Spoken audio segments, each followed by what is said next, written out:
All right, welcome to the show. We are back, better than ever. Luke is here.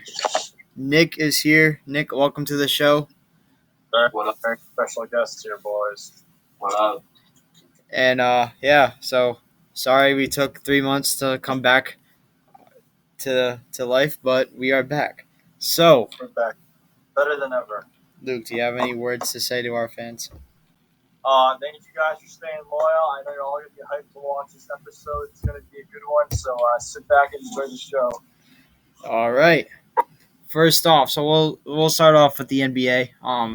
After watching what we've seen so far in the bubble, has your predictions changed for the finals?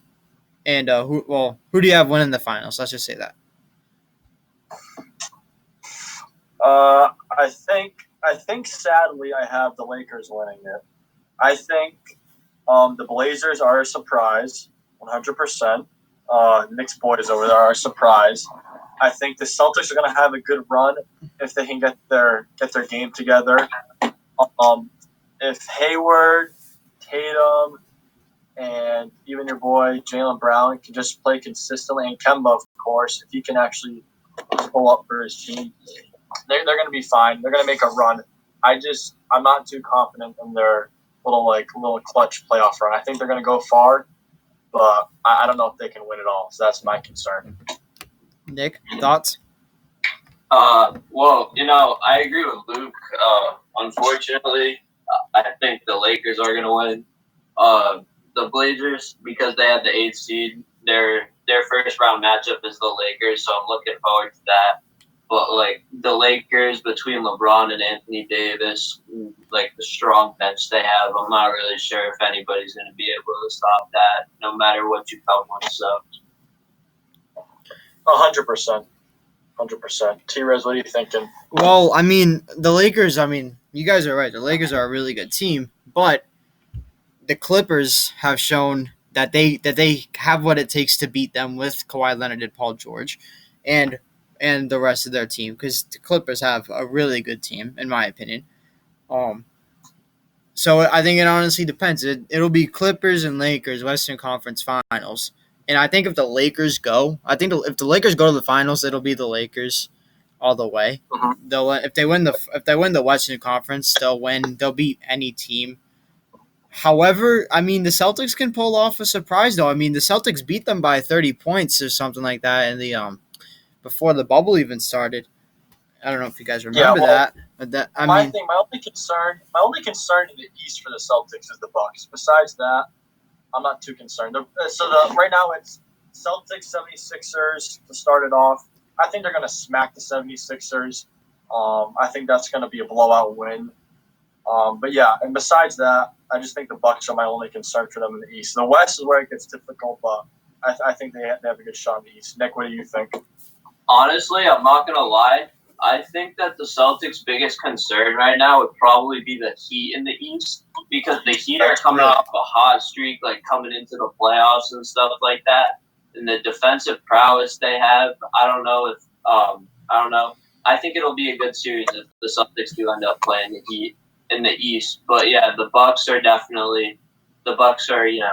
that's the front runner for the East, other than the Celtics. But I think the Celtics will smack the Sixers first round. And I think it'll be some good playoffs. I think we'll have a really good playoffs this year.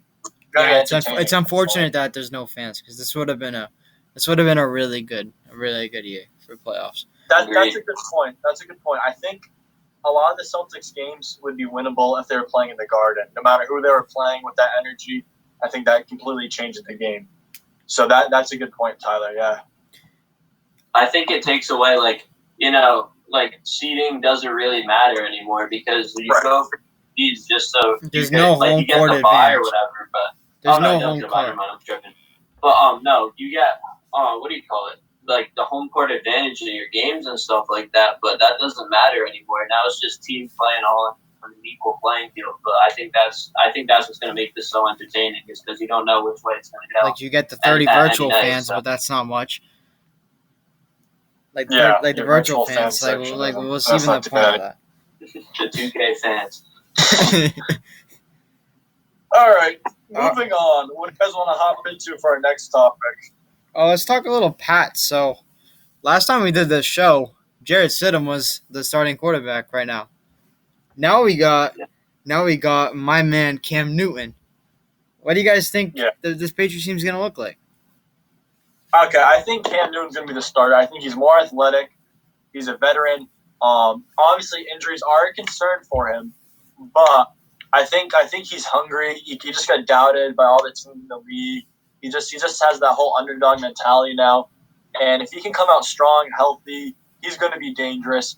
I like to see how Stidham plays, but I think Belichick would have a better result if he gives Newton the starting job. But we'll see. We'll see. I think they're going to have a decent year. I don't know how well they're going to do, but I think they're going to compete. I don't know how well they're going to do, but they're going to compete.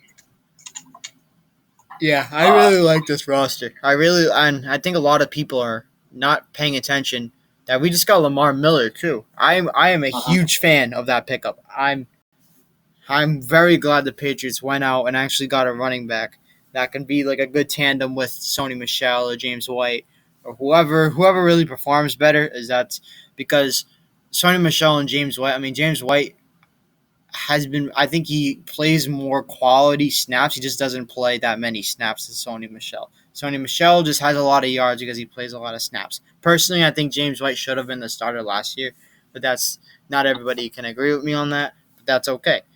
Um, but now we got Lamar Miller. I don't think he's gonna play every single snap, obviously, but he's gonna. He and James White are gonna be getting a lot of playing time this year. Sony Michel, I don't know what's gonna happen with him. I'm honestly not that big of a Sony Michel guy. Um, and then having Cam Newton, they have so many more weapons on the ground. My only concern is that they're gonna focus too much on that, and they're gonna take away like the passing game. I mean, Julian Edelman. Obviously they didn't really have much for the receiving core right now because of Julian Edelman, because they only really got like Julian Edelman, and I can't really think of any like really big names. N'Keal Harry. N'Keal Harry's a hit or miss. I mean, he got. I'm not. I haven't seen enough of N'Keal Harry to be like completely satisfied with him. I mean, he plays his tail off. He works really hard at what he does, and he's training really hard right now in the offseason. But I don't know what's gonna happen this year with him. Muhammad Sanu. I mean, these are all guys that we can't really like bank all our money on because they're either going to play really, really good or Julian Edelman's going to miss a wide open ball from Tom Brady and on third down and screw up the whole Titans game. My issue with the Patriots this year is the amount of players who are opting out because of the whole Corona pandemic. Oh, absolutely. We lost Dante Hightower and Patrick Chung. That's going to hurt. Those are veterans. Those are people you rely on. And to have them out, especially when it's obviously going to be a weird season. Who knows what the fan restrictions are going to be? Who knows if there's going to be a season? But that's going to hurt them a lot. I think that's definitely gonna. I don't know if it's gonna ruin their season, but I think that's gonna become an excuse for a lot of people. It's we don't have Chung, we don't have Hightower. Well, I don't know if it's going to ruin the season. I don't think it's going to ruin the season because they're going to play Kansas City either way. I don't think that this team can beat Kansas City. Yeah, that's not like Kansas my City opinion. Is getting worse, Nor Baltimore. I think Baltimore. Same thing. Yep. Baltimore's mentality is going to be they're probably going to be like successful in the regular season, obviously, but their whole mentality is going to be a whole different. Like they're not going to want to deal with what they dealt with last year, with losing to Tennessee in the divisional round. Do you think Kansas City is going to win the Super Bowl next year? Is that what you guys think? I don't think so. Nicholas, what do you think? Nick, what do you think? Well, honestly, when you look at when I was looking, this happens every single year, right? So I'm a Chargers fan. I love the Chargers with all my heart and stuff like that. But the Chargers division is probably the most competitive division in the NFL. Between them, the Chiefs, the Raiders, and the Broncos. I agree 100% with that. There usually isn't a team under 8 wins there unless like the Broncos or the Raiders or even the Chargers really suck. Because that happens sometimes. But it's always tough as a fan like of the Chargers because the Chiefs are always like they're always going to be good no matter what, and you have to count on at least beating them once the 2 times that you play them every year, and I think that the Chiefs the way they always have like what do you call it, especially now with the Patriots not as strong as what they usually would be. I do think that the Chiefs are just going to take the first seed once again, and then they're just going to be able to blow through the playoffs real easy and then win the Super Bowl again. But it depends who comes out of the NFC because I'm honestly not really sure what's going on in the NFC right now. Yeah, the NFC is going to be definitely fun to watch. Quiet. What did you say? I said looking quiet. Yeah. There's been no big like blockbuster moves. Nothing really crazy. Well, I mean, Todd Gurley went to Atlanta. Yeah, but that wasn't crazy. That wasn't like, oh my god, they're Tom Brady's on the Bucks. Yeah. Tom Brady, Gronk. Yeah. Tampa, the whole man. Gronk thing pisses me off. That pisses me off so much. Oh, so loyal to the Patriots, retires for a year and comes back to be with his boyfriend Brady. That's just sickening. Yeah, I wasn't too crazy about that either. But I mean, I don't think he's gonna want to be around Belichick, so I honestly don't blame him. I mean, it's gonna be a different team now that Brady's gone. It's gonna be Belichick is the guy now. You all listen to Belichick and everything he says goes. Who made the team? Was it Brady or was it Belichick? And I think all the answer is Brady, but Belichick's really gonna have to step it up. Exactly. That's what makes this year so important because if the Patriots can. I think this is the way I see it. If they could take the Patriots at least to a win in the divisional round, probably make it to the AFC Championship game, then we're gonna start seeing like, all right, Belichick knows his stuff. But if they're getting clapped out there, Tom Brady is the greatest player of all time either way. I mean, I think that answers more of the question is Brady more of a system quarterback or is Brady really like knows what he's doing with this team? I think that picks, but go ahead, Nick. Go ahead. Yeah, right. Well, what I'm saying is, like, what I'm thinking is, so Patriots fans always you have to have a high expectation for your team. Like the Patriots are always going to be, they were always like, what do you call it? Not always, but. Since Tom Brady was there, the Patriots have always been a powerhouse, and people saw like if you think about it, the last few years, if the Patriots like lost in the AFC Championship, people would see that as like, wow, what the hell? When usually normal teams would be like, let's go, like we made it to the AFC Championship. Now, if you look at Belichick, right? If you look at Belichick and you see that, like, if he loses in the AFC Championship, Patriots fans are just going to be like, oh, well, he lost in the AFC Championship. It doesn't really matter, like, what do you call it? It doesn't matter how, like, because the legacy that Belichick has behind them and the expectations of Pats fans are just through the roof. So, like, it's really, like, it's a very hard thing to be, it's a very hard position to put your team in right now, especially a team who you're thinking is probably trying to have somewhat of a rebuild and trying to build around Cam Newton, who's a completely new quarterback. And Belichick has to switch up his whole offense because he's never had a quarterback that's as mobile as Cam Newton. And but we don't know if he can build around Cam Newton just yet. We don't know if he can build around Cam Newton just yet because Cam Newton's only on a 1 year. Cam Newton's only on a 1 year contract. We have no idea how good he's going to be this year. He is coming off the injury. There might be some setback there, but he's still in shape. He's still trying to do what he can do. He's got the right mindset. And I understand though it's a big if. It's really a big if Cam Newton does well. If Cam Newton can be that good. If Cam Newton can work with his teammates that good. It's such a big if. It's like this is the lowest I've ever had the expectations of the Patriots ever since I can even remember. I've always been of Tom Brady's to go. They got to go to the Super Bowl this year. They got to go to the Super Bowl. They got to beat the Giants. They got to beat the Seahawks. They got to beat the Rams. They're going to beat this team. They're going to be the best team in the league. This team, I've never really felt this low of expectations for the Patriots. Granted, we always have big expectations for every single team every single year. The Red Sox, I could say the same thing about the Red Sox. I thought the Red Sox were going to be at least a playoff team this year. They suck. I mean, there's really no other way to put it.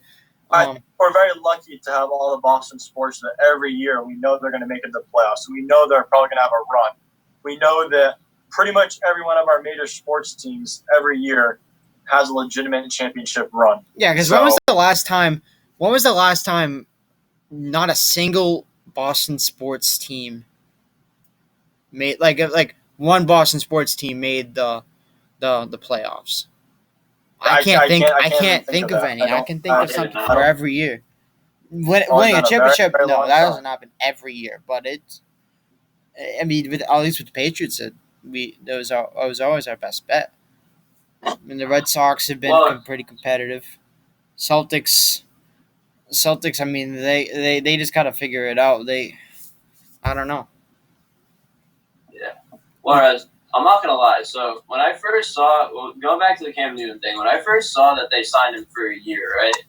I was thinking about like the future too, right? So you signed Cam Newton for a year. He's a veteran quarterback. You know, he'll probably, depending on injuries and stuff like that. Like you said, it's a huge if season, but depending on injuries and stuff like that, you don't know what's going to happen. I honestly, in my personal opinion, if I were the Patriots staff, right, I would have not picked up Cam Newton, right, and taken maybe 1 or 2 years and just absolutely sucked, like been awful, but taken those years to develop Stidham, because Stidham is the future quarterback no matter what it is. He's going to be the future quarterback, probably. That's true. He's going to be there after Newton's gone. Exactly. I don't know. I don't know. I think we might. He can easily be a piece in the trade. I think this would have been, personally, I think we should have played him a little bit, give him some trade value. Try to land a big one. I think Nick's trying to say that Cam Newton's a veteran, whereas Stidham's this young guy come out of nowhere. Yeah, I understand that, Luke. I understand that. Theoretically, if they would have stayed in the Patriots, would have retired and been gone before Stidham really was up there. You know what I'm trying to say? Yeah, but Belichick just does not have that mentality. Yeah, no, I'm just like, I'm trying to get the most value out of like what you can. For, like, if you think about it, if you take 2 years and you suck, and then you develop Stidham into the next, like, not the next Tom Brady, but just the next very good quarterback, then that's fine. I mean, I'd take that over just trying to, like, recover and, like, maybe get a subpar season out of an old quarterback who you only signed for 1 year, and there's really no, like, you don't know what's going to happen. Like, if you – I know Bill Belichick's a big risk guy. I mean, the man literally had his dog sitting in his chair on draft day. Right. You know, sometimes you just got to make the safe bet. And then even if Stidham isn't, even if Stidham wasn't the best, like T-Rez said, you could use him, he gets his playing time, and you could use him in a trade to maybe get another quarterback who's better or can be like a system player. Like, it was like, there was two really big options there, and I think Belichick chose probably the more riskier one, obviously. But, you know, I'm kind of excited to see how it pans out. Well, I think Cam Newton was a pretty low risk move considering what Belichick has done. I mean, they only signed him for, like, I don't even know if it hit $1 million that deal. I think he got a lot of incentives. I'm not even talking about the deal. I'm just talking about, like, what are you going to do with, like, injuries and stuff like that? Like, the Patriots bank on him, or they have a really good season, and then he gets injured sometime, like, before the playoffs or during the playoffs, and then it's just a disappointment, and then he's gone. Because, like, Cam Newton, as we've seen, is very injury prone. Yeah, obviously. So, yeah, that would be a very, very interesting season. I don't want to. What about the NFC, though? What do you think's going to come out of the NFC? Niners again. Really? I don't know, though. The Seahawks with the addition of Jamal Adams, that's going to be a very dangerous team. Yeah, another good Seahawks team, especially with DK Metcalf developing at wide receiver, and then you also got Lockett out there. Then the two role playing running backs they have, I think it would be a very good team. I think they're going to be very good. I really like the Green Bay Packers, honestly, out of in this year. I mean, I think we could see a Seattle Green Bay NFC Championship game. I don't think Tampa really has the defense that could probably go into Lambeau and beat Green Bay, or to even go into Seattle and beat the Seahawks. They can't really go anywhere and be able to pound these teams. Maybe scrap away with a few close game wins, but I don't think they're going to come in and dominate anybody. Agreed. No way, Completely dude. agreed. They're going to play good, but they're not going to play like dominant, like to convince every NFL fan in this country that Tampa is the team to beat. And Good. For once, Tampa is good. Right. Luke, what do you think? What was it? What do you think? I don't know. I mean, I kind of like the idea of the Seahawks having another big season. It's been a while since they've been like really dominant.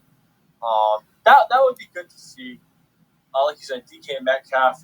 Everyone knows that guy's a beast. Like, have you seen the man? He's an absolute tank.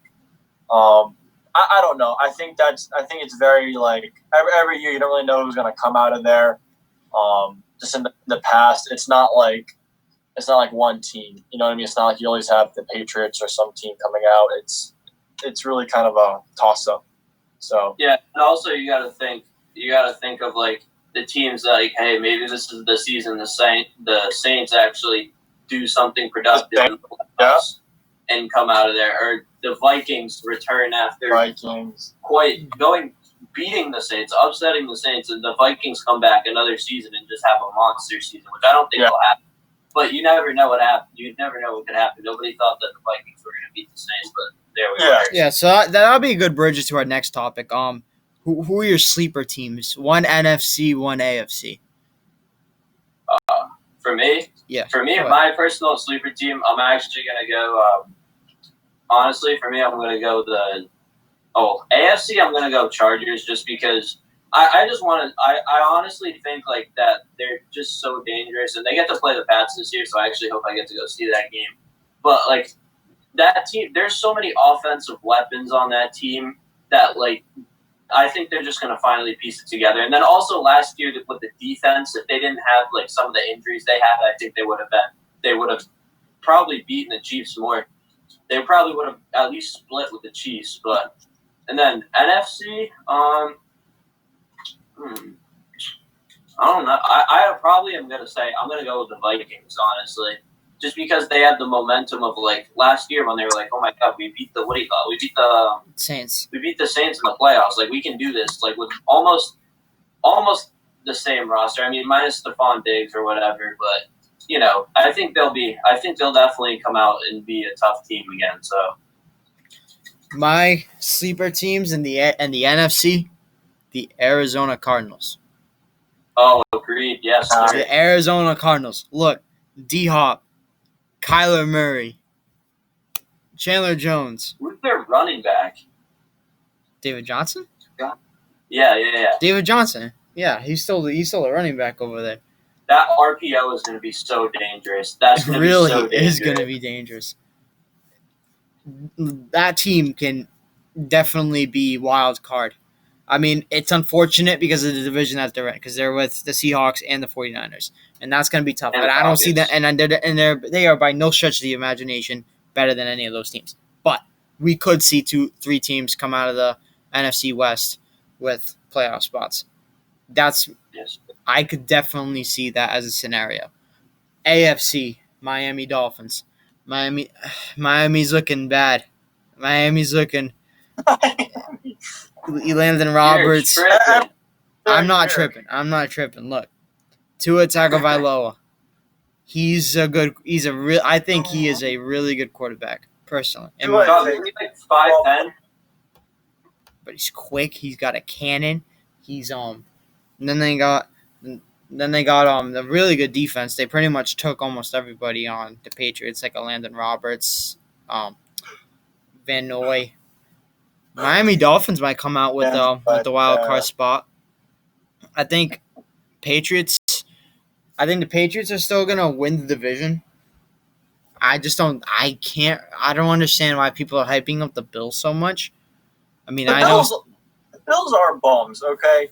Every year, their fans. This is their year. We're gonna beat the Patriots. Yeah, Bills Mafia slamming on tables, and all of a sudden, yeah. Drop it off the friggin'. Yeah, but if you think about it, Bulls tailgating like absolute fools. They're clowns. What I will say though is that Last year, they did take they did take Houston Texans to overtime. And personally, They last year, and they always historically give the Patriots trouble, but like I just think overall they're bums. Last year, I mean, the Bills had a really solid season. I'm pretty sure they went like 12-4, which I remember I went to the Bills. The game the Bills played the Patriots, and that was a very good game. Yeah, that was a very good game. I remember watching that game. I didn't go to the game. I watched the game on TV, but it was I was really, really interested in that game. I'm like, man, I don't know about these Bills, man. I couldn't be convinced that they were going to be a really good team, but it was a really good game. It was a really good game to watch. It was. Honestly, though, now with the addition, so when I was watching the game, right, John Brown was beating Stephon Gilmore like over the top. Like he beat him like 2 or 3 times, I think, over the top. So now with the addition of Stephon Diggs, yeah. That's going to be very dangerous because, like, okay, you put Gilmore on Stephon Diggs, but John Brown's still going to go. He's going to have a 200-yard game. Like, it's just, I think the Bills are very, like, multi-dimensional now, and I think that's kind of scary, honestly, for some people in the AFC East. Like, that is very dangerous. That could be dangerous. I think I'm secretly kind of rooting for the Bucs this year, just because like I want to see Brady and Gronk have just one final good run. I think that would be. Oh, hold on. So you were upset about the whole Gronk thing first. You're like, no. Let me speak. Whoa. At first, you were like, "Oh no, Gronk." Fired up over there. You were so mad about Gronk leaving, and now you're like, "Oh, I'm kind of rooting for the Bucs this year." Go Bucs! Yeah, I'd like to see them win. Like, I'm still like a fan. But you like to see Gronk do good after you just said that Gronk does bad? Yeah. Well, They're speechless. I would like to see him win still, just to be like, yeah, like they're dominant on any team they're on. Go out with a bang, you know. But I don't think it's gonna happen. And you like to see Gronk go out with a bang, right? After you just said that Gronk, you don't like you don't like Gronk. You didn't like Gronk after he chose to leave New England, right? Yeah. No. Sit down. I want him to succeed. I'm not having the Patriots. I don't know. And also, my other team, maybe the Steelers, because I know my boy Danny's. Nah. Danny's gonna love you for that one, man. I don't know. Maybe something will happen. Who knows? I mean, if your boy Big Ben comes back from battling his addictions and all of that, who knows? Who knows how he'll do? Jesus, that's another team. Every year is my God. Oh man. All right, final topic of the day. We'll talk a little bit about the Bruins. Big win today. Does Tuukka Rask really make a difference? Yes, he does make a difference. Yeah. He's probably one of the best tendies the Bruins have ever had. If not, like, behind Tim Thomas, I'm probably saying he's the second best tendy the Bruins have ever had. I don't know. Halak played really, really good today. They have very, very, very good goalies. Tendies. I can't sound like a fool, but I don't know. I don't know why he's deciding like now, like he's had enough. Because he doesn't want to lose. He does not want to lose. Like all he needs is a couple of good games. Their offense can step it up. They can step it up finally. Pastrnak's out. Carolina. Every time there's always some issue with them. They're like the Bills versus the Patriots in the hockey. With Carolina. Carolina, we swept last year. The Southern team. We swept Carolina last year. We swept Carolina last year. We swept them. No, but I'm saying they always play them hard, and then like today. Yeah. They're gonna give a fight. That's what I'm saying. They always give them trouble. Is what I'm saying. I keep forgetting his name, but that really good winger from Carolina, him going down with that injury. I don't know if you saw that in the third period. I've been watching a ton of hockey, honestly. But what they had, the initial setup was like a round robin type tournament deal, right? And the Bruins didn't do. So the Bruins they didn't win a game in the round robin, so they ended up falling to 4. Unfortunately, however, ever since they stepped it up with Carolina, I think they played. I think I was happy to see them win today. Without David Pastrnak, without Tuukka Rask, this team looks really good. This team, Brad Marchand still playing really well. Patrice Bergeron scores the game winner the other day in double overtime. David Krejci played his tail off today. He had a goal and an assist. Yeah. I like this team. I like this Bruins team. But so that would have made a difference for them, I think, obviously. I think and then a huge issue talking about their whole offense, right? 0 for 13 on their power play today. That's awful. That's what I will say. Their power play has been terrible. Right. 2 for 8. That makes them 2 for. That makes them 2 for what? 2 for 20. 2 for 21 on the power play. That's tough. That's terrible. That is. Their power play needs to step it up, and I think that's when David Pastrnak comes in with that offense.